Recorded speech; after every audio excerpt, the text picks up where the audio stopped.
नमस्कार दर्शक बंधु मु प्रदीप आपण मानक स्वागत करुच्ची आज आउ एक नुआ भिडियो तो चाषी और भाई भौणी मानक पई गोटे बहुत बड़ इम्पोर्टाट अपडेट जहाँकि आपण मैंने जानिथिबे राज्य सरकार तरफ कृषक मानकर उन्नति पई जहाँकि सीएम किसान योजना बा पूर्वर जो कालिया योजना थिला तार नाम परिवर्तन करी वर्तमान ता सीएम किसान योजना रे परिणत होईछि। तो ये सीएम किसान योजना रे जो माने क्षुद्र एवं नाममात्र चाषी रहिचंती सेमानकु वार्षिक 2टी किस्ती रे 4000 टंका सेहीपरि भूमिहीन परिवार को मध्य एथिरे जहाँकि 12500 टंका सर्वमोट सहायता मिलता है। तो बहुत सारा हिताधिकारी रहिचंती जो माने वर्तमान सुधा मध्य सीएम किसान योजनार लाभ पाई पारु नाहंती। या सहित आपण माने जदि भूमिहीन ताले मध्य आपण माने सीएम किसान पई आवेदन करिवे। ता सहित सबुठारु इम्पोर्टेंट कथा अछि जोटा कि पीएम किसान। तेणु सरकार नुआ नियम अनुसार आपण माने सीएम किसान पई आवेदन कले उभय सीएम किसान एवं पीएम किसान पाई परिबे। तेणु एठी प्रश्न उठुची जे आपण माने जदि सीएम किसान योजना रे ऑलरेडी आगरु आवेदन करिसंती ताहले आपण मानकु कोन करिया पई पड़िबो जोटा कि आपण माने आगामी जो सीएम किसान रो किस्ती आपण मानकु अक्षय तृतीया अर्थात एप्रिल 30 तारिख दिन मिलिया पई जाउची। तो से समय आपण माने जहा कि टंका पाई परिबे एवं जदि आपण माने भूमिहीन रचंती ताले आपण माने मध्य आवेदन करि परिबे। एई रिलेटेड आपण मानकर जहाँ भी प्रॉब्लम रही आज ये वीडियो रे से विषय संपूर्ण डिटेल्स आलोचना करिबा जहा द्वारा कि आपण माने आगु को आसुतबा सीएम किसान योजनार समस्त किस्ती पाई परिबे। ता पूर्वरु जदि चैनल को प्रथम थर विजिट करचंती वीडियो को लाइक करिवे, चैनल को सब्सक्राइब कर नथिले एबे ही सब्सक्राइब करी पाखरे थिबा बेल आइकन को क्लिक करी ऑल ले सेट कर देबे। तो आपण माने जानिथिबे पूर्वरु जो कालिया योजना थिला तार नाम परिवर्तन हो वर्तमान ता सीएम किसान योजना रे परिणत होईछि। तो ये सीएम किसान योजना जहाँकि वर्ष को 2टी किस्ती रे जेमिति कि अक्षय तृतीया एवं 2 नंबर रही नुआखाई जोटा कि पश्चिम ओडिशार गणपर्व आपण माने जानिथिबे एई 2टी तारिख रे आपण मानकु टंका आसीताय। तेणु सबुठारु इम्पोर्टेंट कथा जदि आपण माने सीएम किसान पई आवेदन करिया पई चाहुचंती ताहले आपण माने सीएम किसान पोर्टल ले जाकि रजिस्ट्रेशन करि परिबे। तो रजिस्ट्रेशन करिया पई हेले सर्वप्रथम आपण मानकु जाकि आधार कार्ड सहित मोबाइल नंबर लिंक थिबा निहाती आवश्यक एवं आपण मानक पाखरे गुटिया राशन कार्ड थिबा निहाती आवश्यक। जदि आपण माने भूमिहीन परिवार रहिचंती एवं बा आपण मानक पाखरे राशन कार्ड नाही ताहले आपण मानकु एठी जोटा कि जॉब कार्ड रहिछि तो से जॉब कार्ड दे आपण माने ऑनलाइन ले आवेदन करि परिबे।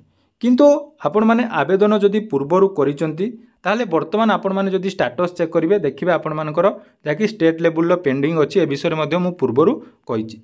तो आज सबुठारु इम्पोर्टेंट अपडेट जोटा कि आपण मानकु दबा पई जाउची सेटा हला जो मानकर सीएम किसान रे निजर नाम रहिछि अर्थात आपण माने पूर्वरु सीएम किसान योजना रे टंका पाउथिले वर्तमान आपण माने निजर स्टेटस चेक करिवा निहाती दरकार। कारण देखंतु पीएम किसान योजना जेतेबेले आसीथिला से समय मध्ये मु आपण मानकु आगरु जणै देइथिले जे पीएम किसान आपण माने जदि पाइया पई चाहुचंती ताले आपण माने पीएम किसान ले स्टेटस चेक करंतु बा आपण मानकर गुटे पीएम किसान पई सुविधा थाई पीएफएमएस जोंथिरे कि आपण मानकर जहाँ भी प्रॉब्लम थिबे सेठी आपण माने चेक करि पारंती। सेही भली सीएम किसान ले जदि आपण माने पूर्वरु टंका पाउथिले तो सर्वप्रथम आपण माने निजर स्टेटस चेक करिवा निहाती दरकार। तो स्टेटस चेक करिवा समय रे आपण मानकर आधार कार्ड नंबर जोटा कि रहिछि एठी आपण माने एंटर करनेबे। आधार कार्ड नंबर एंटर कर साला परे देखंतु आपण मानकर जाकि एठी स्टेटस पूरा शो करिवो। स्टेटस रे आपण माने देखि पारथुबे आपण मानकर डिटेल्स जाकि सब कंप्लीट अछि जोटा भी मु आपण मानकु देखौछि एटा जो मानकर ऑलरेडी सीएम किसान ले टंका आछि एवं एई एलिजिबल स्टेटस जाकि आपण मानकर एलिजिबल रहिबा दरकार। एटा मने रखंतु एटा जदि आपण मानकर अछि ताहले आपण माने टंका पाई परिबे नले आपण माने एठी मध्ये निजर ई केवाईसी जहा कि चेक करिया पई पड़िबो। जदि आपण माने बहुत दिन पूर्वरु सीएम किसान लो टंका पाई नांती बा पेंडिंग अछि ताहले एठी आपण मानकु कोन करिया पई पड़िबो ना निजर ई केवाईसी स्टेटस मध्ये आपण माने चेक करिवे। तेणु ई केवाईसी स्टेटस चेक करिया पई हेले पुनी थरे आपण माने निजर आधार नंबर एटी एंटर करिवे। मन रखंतु जो प्रोसेस टी आपण मानकु कहूची एटा समस्तंग पई जदि आपण माने टंका पाउचंती ताहले आपण माने मध्ये एई कामडा थरे निहाती चेक करिया दरकार नहले आपण माने जेतेबेले टंका आसीबो से समय रे मध्ये आपण मानकर असुविधा हेई पारे। तो देखंतु एटी आपण माने गेट ओटीपी ऑप्शन ले क्लिक करिवे। जदि आपण मानकर देखंतु एटी ई केवाईसी ऑलरेडी कंप्लीट देखौची ताहले आपण माने सीएम किसान योजनार परवर्ती किस्ती एप्रिल 30 तारिख दिन पाई परिबे। एटा गला हमरो जो मानकर रहिछि ऑलरेडी लिस्ट रे नाम अछि से मानक विषय रे। आ गुटे रहिछि जो मानकर भूमिहीन ସେମାନେ ମଧ୍ୟ ନିଜ ନିଜର ଷ୍ଟାଟସ୍ ଚେକ୍ କରିପାରିବେ। ଭୂମିହୀନଙ୍କୁ ମନେ ରଖନ୍ତୁ କେବଳ 12,500 ଯଦି ପୂର୍ବରୁ ଆପଣମାନେ କାଳିଆ ଯୋଜନାରେ ମଧ୍ୟ ପାଇଯାଇଛନ୍ତି ସର୍ବମୋଟ 12,500 ତାହେଲେ ସେମାନଙ୍କୁ ଆଉ ଏଥିରେ ଟଙ୍କା ମିଳିବ ନାହିଁ। ମନେ ରଖନ୍ତୁ ଏଇଟା ଗୋଟେ ଇମ୍ପୋର୍ଟାଣ୍ଟ ଅପଡେଟ୍ ମୁଁ ଆପଣମାନଙ୍କୁ ଦେଇଦେଲି। ତ ଆଉ ଗୋଟିଏ କଥା ଯେଉଁଟାକି ଆପଣମାନଙ୍କର ମଧ୍ୟ କମେଣ୍ଟ ଥିଲା, ଯଦି ଆପଣମାନେ ଲ୍ୟାଣ୍ଡଲେସ୍ বা ଆପଣମାନଙ୍କ ପାଖରେ ଜମି ଅଛି କିନ୍ତୁ ସିଏମ୍ କିଷାନ ପୋର୍ଟାଲରେ ଆପଣମାନେ ଲ୍ୟାଣ୍ଡଲେସ୍ରେ ରହିଯାଇଛନ୍ତି। କାରଣ ଦେଖନ୍ତୁ ଯେତେବେଳେ କାଳିଆ ଯୋଜନା ଆରମ୍ଭ ହୋଇଥିଲା ସେ ସମୟରେ ବହୁତ ସାରା ହିତାଧିକାରୀ ଥିଲେ ଯେଉଁମାନେ କି ଯେହେତୁ ଲ୍ୟାଣ୍ଡଲେସ୍ ମାନଙ୍କୁ 12,500 ଟଙ୍କା ମିଳିବ ବୋଲି ସୂଚନା ଦିଆଯାଇଥିଲା, ତେଣୁ ଆପଣମାନଙ୍କ ପାଖରେ ଜମି ଥାଇ ମଧ୍ୟ ଆପଣମାନେ ଲ୍ୟାଣ୍ଡଲେସ୍ରେ ପକାଇ ଦେଇଥିଲେ।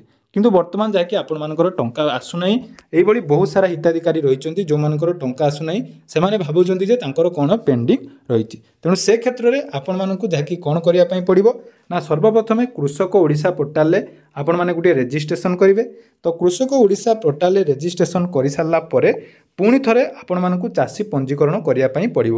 ମନେ ରଖନ୍ତୁ ଯେଉଁମାନଙ୍କ ପାଖରେ ଜମି ଅଛି କିନ୍ତୁ ତାଙ୍କର ନାମ ଭୂମିହୀନରେ ରହିଛି, ତ ସେ କ୍ଷେତ୍ରରେ ଆପଣମାନଙ୍କୁ ଯାହାକି ଭୂମିହୀନରୁ ଚାଷୀ ହେବା ପାଇଁ ହେଲେ ପ୍ରଥମେ କୃଷକ ଓଡ଼ିଶା ପୋର୍ଟାଲରେ ରେଜିଷ୍ଟ୍ରେସନ୍ କରିବେ, ତାପରେ ଆପଣମାନେ ଭୂମିହୀନରୁ ଚାଷୀ ହୋଇପାରିବେ। ତାର ଡିଟେଲ୍ସ ଭିଡ଼ିଓ ଯଦି ଆପଣମାନେ ଦେଖିବା ପାଇଁ ଚାହୁଁଛନ୍ତି ଡେସ୍କ୍ରିପ୍ସନରେ ପୁରା ଡିଟେଲ୍ସ ଭିଡ଼ିଓ ଅଛି ଯେଉଁଟାକି ଭୂମିହୀନରୁ ଆପଣମାନେ କେମିତି ଚାଷୀ ହେବେ। ଆପଣମାନଙ୍କୁ ମଧ୍ୟ ଲାଇଭ୍ ପ୍ରୁଫ୍ ଦେଖାଉଛି ଯାହାକି ମୁଁ ଆବେଦନ କରିଥିଲି, ଯାହାଙ୍କର ଯେଉଁଟାକି ତାଙ୍କର ଲ୍ୟାଣ୍ଡଲେସ୍ ଥିଲା ବର୍ତ୍ତମାନ ତାଙ୍କର ଚାଷୀ ପାଇଁ ଆବେଦନ କରାଯାଇଛି, ତାଙ୍କର ମଧ୍ୟ କଲେକ୍ଟର ଲେବୁଲ୍ ମଧ୍ୟ ପେଣ୍ଡିଂ ରହିଛି। ତେଣୁ ସବୁଠାରୁ ଇମ୍ପୋର୍ଟାଣ୍ଟ କଥା ଯେଉଁଗୁଡ଼ିକ ମୁଁ ଆପଣମାନଙ୍କୁ କହିଦେଲି ଯେ ପିଏମ୍ କିଷାନରେ ଯେମିତି ଆପଣମାନେ ବହୁତ ସାରା ଚାଷୀମାନଙ୍କୁ ଟଙ୍କା ମିଳିପାରିଲା ନାହିଁ, ସେଇଭଳି ଭୁଲ ଆପଣମାନେ ଆଉ କରନ୍ତୁ ନାହିଁ।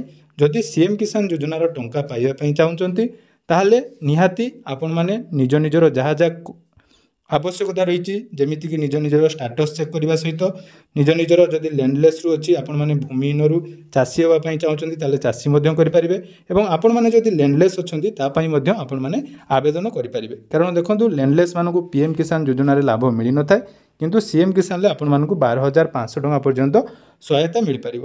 ତେଣୁ ଏହି ସୁଯୋଗକୁ ହାତଛଡ଼ା କରନ୍ତୁ ନାହିଁ। ଆପଣମାନଙ୍କ ପାଖରେ ଆହୁରି ମାତ୍ର 2 ମାସ ସମୟ ରହିଲା, ତେଣୁ ଆଗରୁ ମଧ୍ୟ ମୁଁ ଆପଣମାନଙ୍କୁ ଅପଡେଟ୍ ଜଣାଇଦେଲି। ଯେହେତୁ ପେଣ୍ଡିଂ ଆପଣମାନଙ୍କର ସମସ୍ତଙ୍କର ଅଛି ଏହି ମାସ ଶେଷ ସୁଦ୍ଧା ବା ମାର୍ଚ୍ଚ 31 ସୁଦ୍ଧା ଆପଣମାନଙ୍କର ଯାଇକି ପେଣ୍ଡିଂ କ୍ଲିୟର ହୋଇଯିବ। ତେଣୁ ଯେଉଁମାନେ ବି ଆବେଦନ କରିନାହାନ୍ତି ଆବେଦନ କରିନିଅନ୍ତୁ। ତା ସହିତ ଯଦି ଆପଣମାନେ ଏପର୍ଯ୍ୟନ୍ତ କୃଷି ରେଜିଷ୍ଟ୍ରି ଯେଉଁଟାକି ଏଗ୍ରି ଷ୍ଟକ୍ରେ କରିନାହାନ୍ତି ସେଇଟା ମଧ୍ୟ କରେଇ ନିଅନ୍ତୁ। ତାର ଶେଷ ତାରିଖ ମଧ୍ୟ 31 ମାର୍ଚ୍ଚ ରହିଛି, ହୁଏତ ତାକୁ ପରବର୍ତ୍ତୀ ସମୟରେ ଏକ୍ସଟେଣ୍ଡ କରିହେବ, କିନ୍ତୁ ବର୍ତ୍ତମାନ ଯଦି ଆପଣମାନେ ସେସବୁ କାମ କରିନାହାନ୍ତି ନିହାତି କରେଇ ନିଅନ୍ତୁ।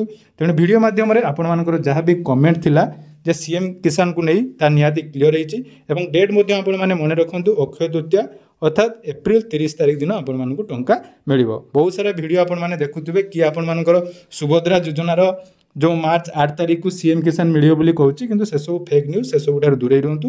ଆପଣମାନଙ୍କର ମେନ୍ କଥା ହେଲା ଆପଣମାନଙ୍କୁ ଯାହା ବି ପ୍ରୋବ୍ଲେମ୍ ଅଛି ସେ ପ୍ରୋବ୍ଲେମ୍ ଆପଣମାନେ ସଲ୍ୟୁସନ୍ କରନ୍ତୁ, ଏବଂ ଯେଉଁମାନଙ୍କର ଯଦି ରିଜେକ୍ଟ ହୋଇଯାଇଛି ଫର୍ମ ସିଏମ୍ କିଷାନ ପାଇଁ ଆବେଦନ କରିଥିଲେ ତାହେଲେ ସେମାନେ ମଧ୍ୟ ପୁଣି ଥରେ ଆବେଦନ କରିପାରିବେ। ତେଣୁ ଏହା ଥିଲା ସିଏମ୍ କିଷାନକୁ ନେଇ ଡିଟେଲ୍ସ ଅପଡେଟ୍। ଆଶା କରୁଛି ଭିଡ଼ିଓଟି ଆପଣମାନଙ୍କୁ ନିହାତି ଇନଫର୍ମେଟିଭ୍ ଲାଗିଥିବ। ତ ଭିଡ଼ିଓଟି ଭଲ ଲାଗିଥିଲେ ନିହାତି ଚ୍ୟାନେଲକୁ ସବସ୍କ୍ରାଇବ୍ କରିବେ, ଏବଂ ଆଗକୁ ଏଇଭଳି ନୂଆ ନୂଆ ଅପଡେଟ୍ ପାଇବା ପାଇଁ ପାଖରେ ଥିବା ବେଲ୍ ଆଇକନ୍କୁ କ୍ଲିକ୍ କରି ଅଲ୍ରେ ସେଟ୍ କରିଦେବେ। ଧନ୍ୟବାଦ।